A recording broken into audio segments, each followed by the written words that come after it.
Lopez, Cotero, shame on you.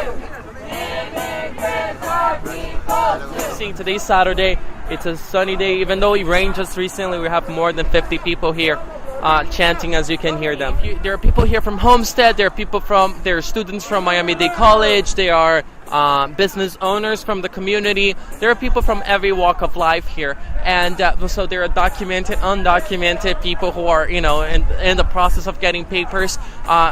It's really clear when you look at this crowd that this is more than just an quote-unquote immigrant problem. This is a Latino problem, and this is why we're rising up. And what we're here today is to make sure that Carlos Lopez Cantera understands that there is a lot of opposition in his own district against this. The We Are Florida campaign is a campaign to make sure that no Arizona law passes in Florida. Reason being because we want to make sure that there is no any type of racial profiling happening here. If the police thinks that you look like you might be undocumented, they can ask you for your papers. Basically, they're turning the Sunshine State into the Show Me Your Paper State. Pueblo, escucha, únete a la lucha. Pueblo, escucha. I came to the United States when I was 14 years old. I'm from Brazil. My mom got very sick, and then she decided to send me over to live here with family members.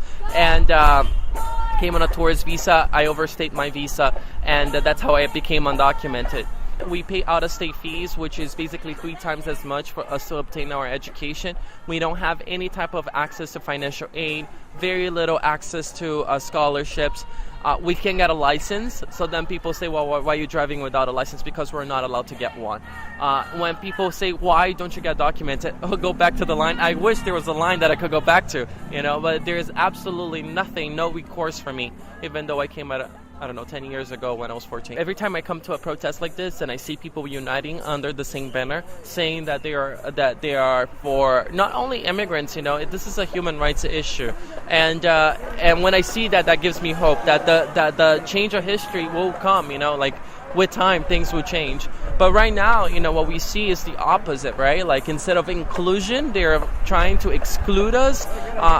It hurts to see even like them debating. I went personally to Tallahassee several times, and when they debate, they talk about people like me as if we are less than human, when truthfully we're just like everyone else. If you will see me walking down the street, you wouldn't notice the difference between you and me or anyone else.